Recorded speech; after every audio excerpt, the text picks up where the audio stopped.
हुज़ूर नबी अकरम सल्लल्लाहु अलैहि वसल्लम ने फरमाया हुआ है कि उनकी औलाद अगर होती है तो शैतान उसे ज़रर और नुकसान नहीं पहुंचा सकता।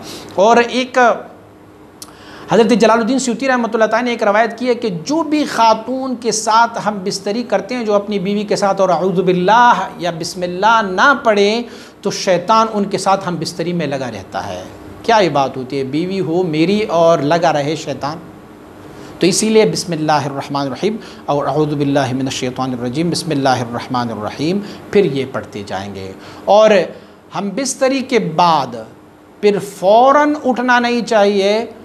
बीवी को ये कहे कि आप दाएं करवट लेट जाओ, उसके बाद फिर अगर कुछ लम्हात के बाद उठते हैं तो सबसे बेहतर तरीक़ा यह है कि फ़ौरन ही गुस्ल कर लें। लेकिन अगर उनका इरादा है कि हम दोबारा बिस्तरी करेंगे तो फिर कम अज़ कम ये करके तयम्मुम करके वो लेट जाएं और सो जाएं, फिर दोबारा हम बिस्तरी कर लें। तो ये भी शरई हुक्म है।